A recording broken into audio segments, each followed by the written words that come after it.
Ya tukomyewo ne update za Nakawuka Road okola kutuuseewa twaga tujja bawanga updates twali tubagambye weeks 2 naye oluusi tubeera nga tugenza ne tukwata ebitundu ebirala so tujja kubeera nga tuzibawo okusinziira ku bitundu ebirala bye tuba twongedde okubeera nga tukwata.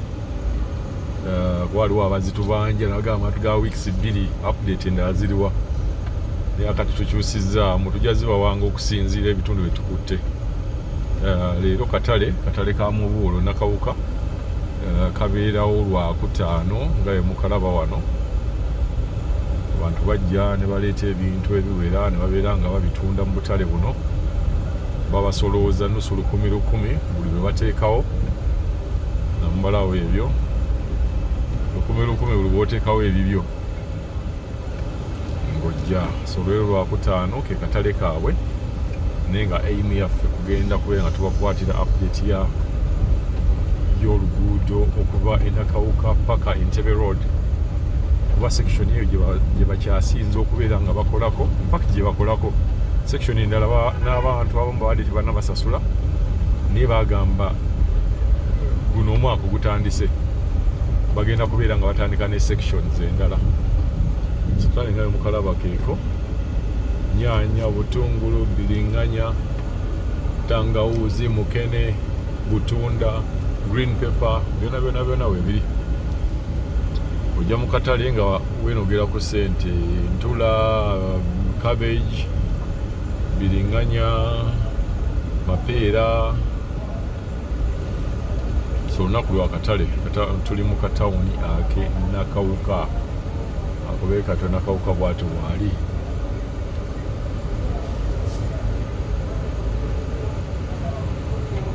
so katutandikira kati ekkubo lyaffe tulabe bipya ki bye bakozeeko twagala kulaba bipya ki bye batandise okubeera nga bakolako Nakawuka bwati bwafaanana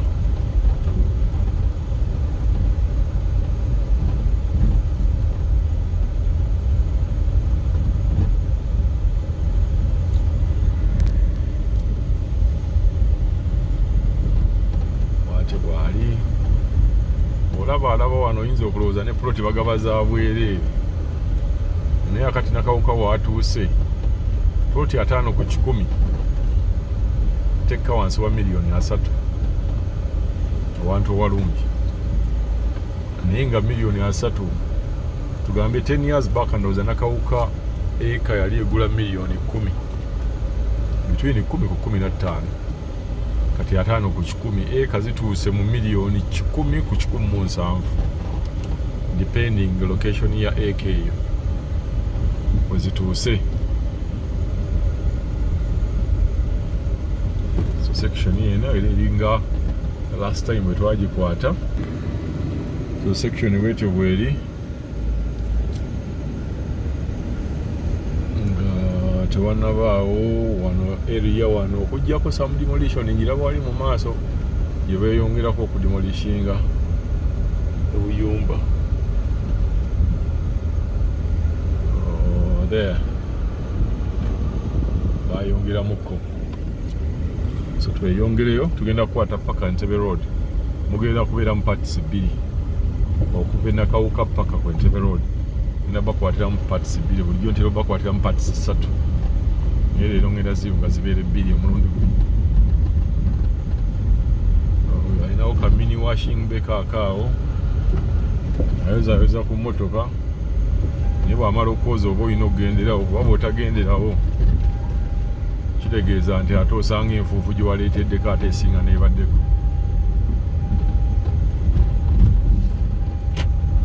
Batweyongereyo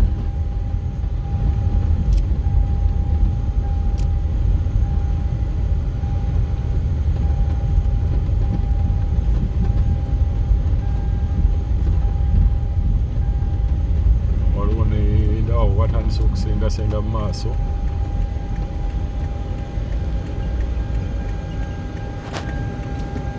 maaso awo ndaba nga beeyongedde okubeera nga bakolokota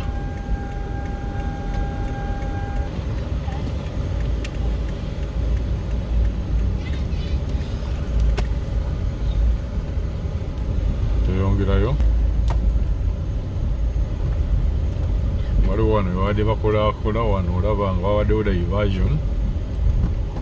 babadde bateekamu ebigoma biibi awo mbiraba kikyawo kirabye ekyo ne bateekamu genda okubeera nga kikulugusa amazzi kubona wano bagenda kutandika okubeera nga bongera okusenda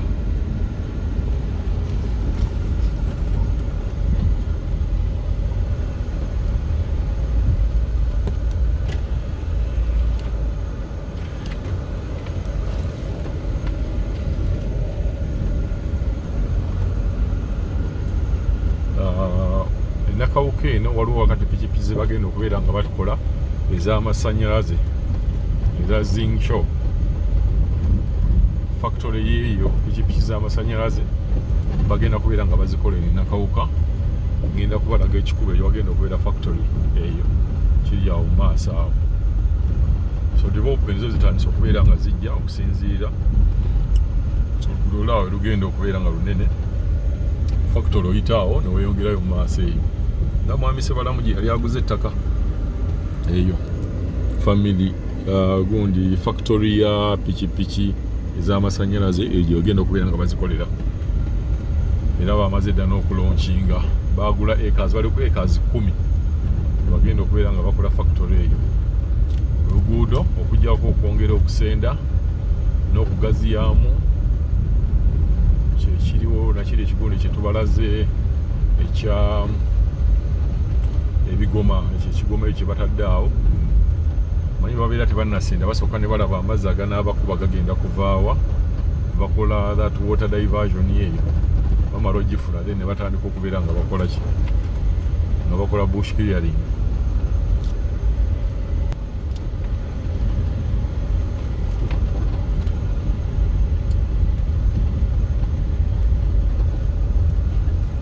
bagamba omuntu obeera ne ssente ne bagamba nti waliwo kaploti Nakawuka ke batunda ku kkubo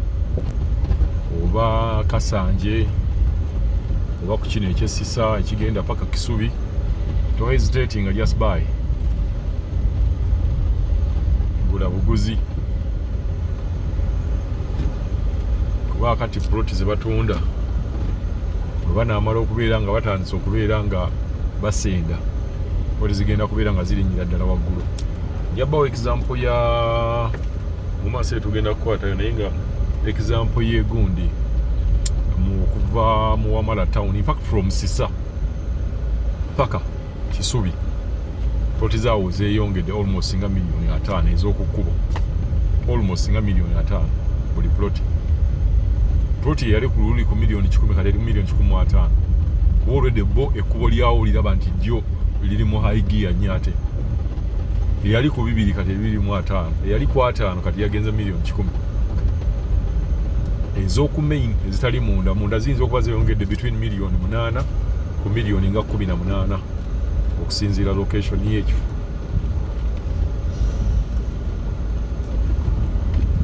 so kuba nga tebannatandika gakola twabagamba nga mugule abaawuliriza ne bagula akati benjoyinga naye ng'ate era zikyalinnya kuba kati zeeyongedde nga tebannayiwa just lwakuba abantu bagamba nti saawa yonna bayiwa naye ate banaamala okuyiwa era zijja kweyongera nnyo so omuntu ne bwakuguza kaakati ng'akusedde ettaka nze ngenda ne bagamba nti ettaka tosobola gamba nti omuntu yanseera ettaka lyonna li appreciatinga teri depreciatinga nga bw'onoolaba emmotoka ya section eno mujjukira nagibakwatirako gye bayiwamu hardcore no in fact bwenakukwatira wano waali nga bakola ku baali bajjawo kasasiro nga bajjawo nga bajjamu ne mad ng'ekyebyo ebitaka bya mad baali babijjamu ettosi eryo naye akati ndowooza mulaba bamaze okubijjawo ne bayiwamu hardcore bayiyemu agayinja section eno bweti bweri oza mugirengera bayiye kakati wano buli wali olutobazi nabagamba nti buli wali olutobazi basooka kuyiwayo hardcore okusobola okubeera nga oluguudo terwonooneka na wano wenyini we twayita mujjukira nabakwatirawo nga nabo bayiyeewo kati eri section nayo iyo bagikola kati bwe tudda wano ngera yo mulabawo nabo bataddemu hardcore bamuyiye ddala oza mulaba naye wuuyo bamuyiye ate nga bayiwayo n'enkokoto mugiraba wali wansi bayiwa enkokoto ne bayiwa ne bateekako ne hardcore oza mulabawo bwe kiti ekintu bwe kiri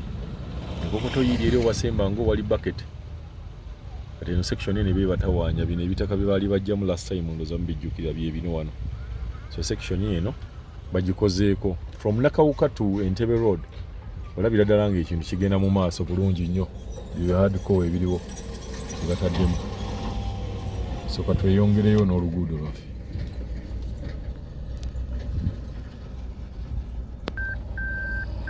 so kiikyawo ndoza mulaba section eno nga bweri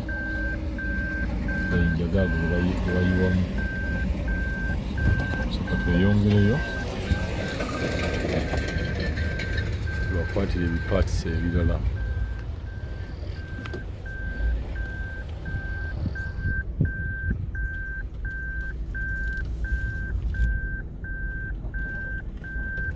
ebitaka bino tasobola biyiwako gundi maramu n'akwata later loans gundi polas bira tebisobola so bana amalawo ate bajja kuyiwa kwadiko oyo mayiweko maramu bayiweko obuyinja obutono bakompactinge batabule ne line take bayitabule ne line so bwe bityo zamulaba amazzi ago gabatawaanya nnyo seno section yo balinga abatandise okubeera nga bagiwangula abatandise okubeera nga bagiwangula ndoza mulaba hardcore nabo bagenze bayiwa ate waali kira wano wentwabakwatirawo first video yaffe wano wona waali lutobazi ndowooza tebasobola nakubeera nga bakolawo ndoza mulaba nti bakozeewo wonna kati gali amazzi agali badde goonoona oluguudo fayina oluguudo gabeera gayita mayinja mu ebyo ebiyinja gayita ate ne gajoyininga era olutobazi olubeera lusigadde side by side so bwe tutyo bwe tuli awo era olaba ekintu kyekimu kati kye bali wano okukola bajjamu ebitaka ebyo then olunaamala we tunaba tukomyewo ate ojja kulaba nga ate era beeyongedde okubeera nga bateekawo kolasi ndowooza mukiraba ekintu nga bwe kiri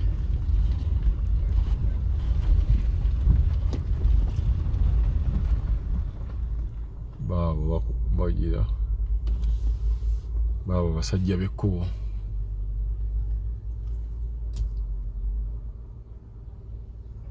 oza mukiraba awo wano babeera babatawaanya nnyo naye nga bagezezzaako nnyo n'amaanyi soka tulinde ekimotoka eyo kiyitewo naffe tweyongereyo wano last video yaffe twayita wano laba wali tractor twagenda bugenzi straight naye akati ate we basimye bataddemu agayinja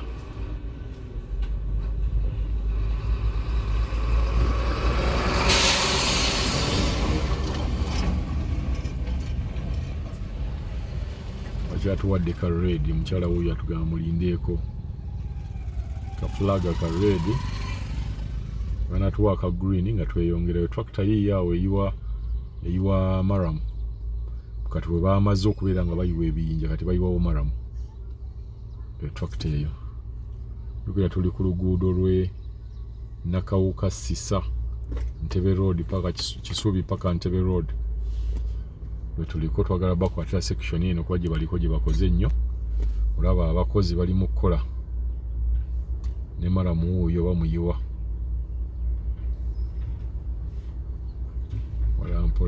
mpola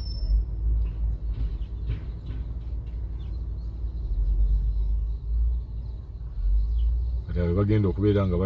banyumiza bazzukulu baabwe toluguudo olwo ffe twalukolanga akazzukulu kagambe jjajja walukola n'eki kyewafunamu nga tosobola kikalaga Baana abasajja b'enguudo bazibu nnyo.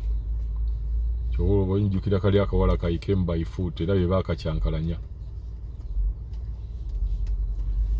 Bye baakakyankalanya ze bakolawo ze balya. So kani kagamba I came using foot. Abasajja b'enguudo wano bye baakakolamu omulimu.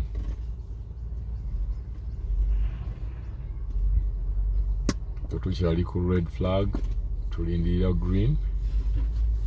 tubeere nga tweyongerayo naye nga bwetimbeera bwete bweri luguudo balukoledde ddala bayinjanuza mugalaba ye tubakwatira enjabwega tebegali paka bonna hardcore. Ate nga hardcore ono kati waliwo hardcore ono gwe bayita hardcore w'emuyenga ab'omu tawuni ono bayita hardcore w'emuyenga tosobola kukozesa hardcore ate oli ow'ebiyinja bino ebitera okubeera ku nsozi ebya white olina kukozesa gano aga steel ge bayita ag'emuyenga oba aga steel. Green light oba green flag yiye bagituwadde so katweyongereyo tulabe kiri kitya. Tuyongerayo tulabe kiri kitya.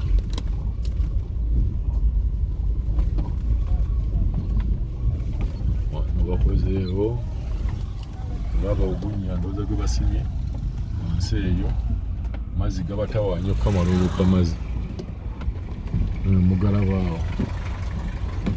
abo ge balwanyisa wota oyo abatawanya okukamala ddala naye nga bagezezzaako okusinziira luli bwe twali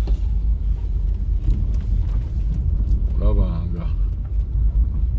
bakoledde ddala so tukyeyongerayo n'oluguudo lwaffe era nga ebimu ku mifulejje gye bakoze gyegyo egwawo ngoza mugulaba genda kubeera gwatandise dda n'okuyitamu amazzi egimu ku mifulejje gye bakoze na wano mujjukira tetwalekawo naawe olaba bongedde hardcore nabo bayiyeewo hardcore kyobola ploti zeno zeeyongedde okubeera ez'ebbeeyi ennyo abantu balaba gye bagenda balabayo nandoza mulaba nabo bayiyeewo wano akatundu ke tulimu bakayita Sanda tuli mu Sanda kati Sanda wali St Andrew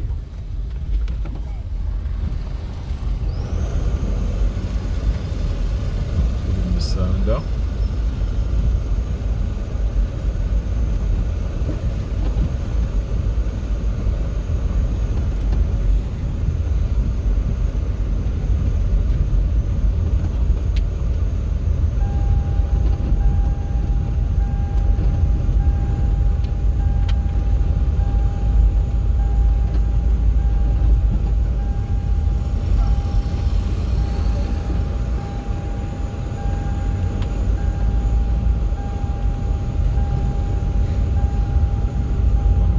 gaziyawo dda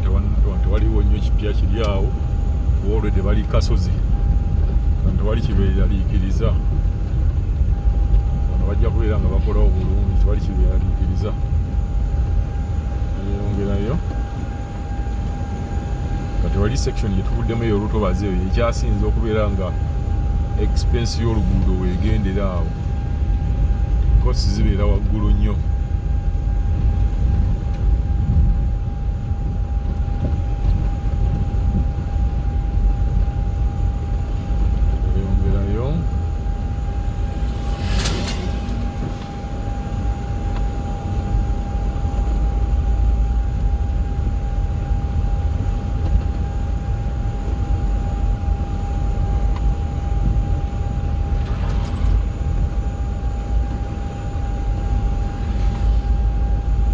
factories. In fact, nawulidde ne factory waliwo factory nga nnya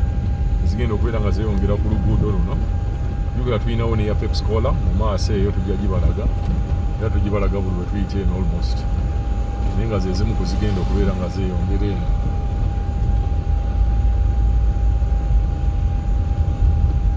Section eno mugiraba oluguudo olwedde baluwaideninga. Emifuleegi amazzi mwe galina okuyita nagyo baagikola guguli wali mu maaso, genda kubeera nga nabo tugubalaga. Kati wano tutuuse Sisa, akatundu akolaba mu maaso awo wali amayumbayumba ago, akatundu ke Sisa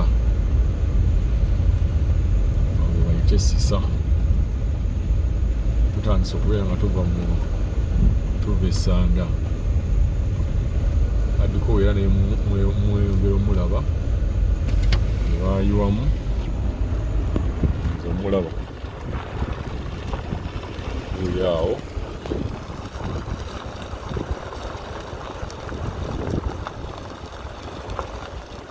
Enjaga nene nnyo.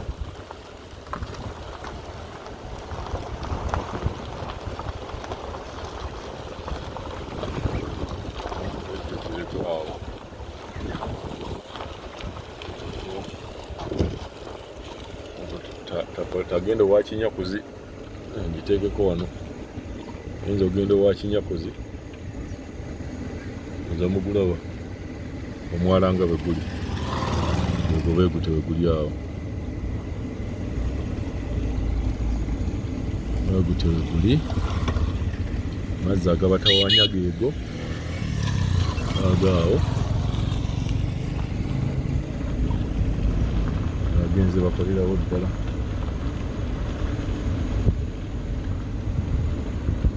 Section bagikoledde ddala.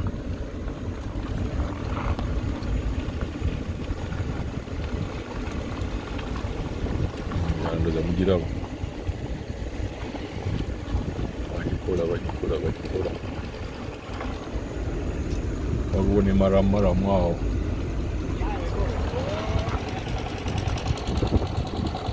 Bapampinga amazzi,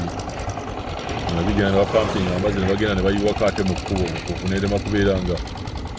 efuumuukira abantu nga amazzi geegaawo gabatawaanya. Maramu gwe bagenda okubeera nga bawemera kuyiwa mu kkubo ate waali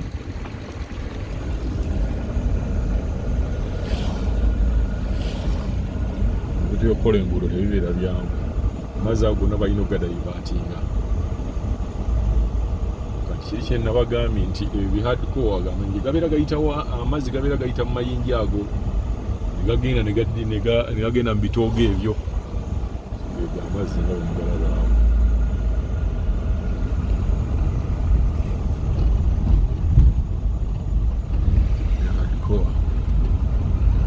Tutuuse Sisa, tujja ku breaking up party esoose wano. Tutuuse mu tawuni y'e Sisa, then tweyongereyo ne party egenda otuggusa ku Entebbe Road. Tumala okwambuka yambukako wano tutuuke mu tawuni y'e Sisa. So wano olwedde baafuna dda ekipimo kye baagala ekyekkubo, olwa wano tebakyakolawo. Kati bagenda basenda nakula mu butobazi then olunamala nga bagenda ku final stage.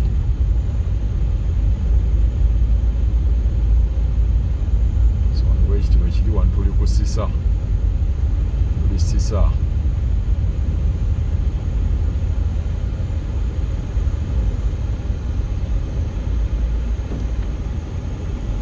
Pickup yagisigaza yekka mu Uganda, UAQ aka pickup type eyo kali kamu wakoleza omusango. Waliwo kalina mujjukira gye bamenyaawo. So ntawuni ey'e Sisa time to come ogenda kugiraba nga nkambwe nnyo, naye at the moment Kasanje Nakawuka zisinga ne tawuni y'e Sisa ne tawuni y'e Wamala era egisinga. So Sisa waliwo ne division, waliwo eggombolola naye tebannabeerawo nnyo bintu by'amaanyi. So katukome wano party esooka n'abantu bazimbiddeyo ddala amayumba ag'obuvunaanyizibwa, then tugende ate ku party ey'okubiri.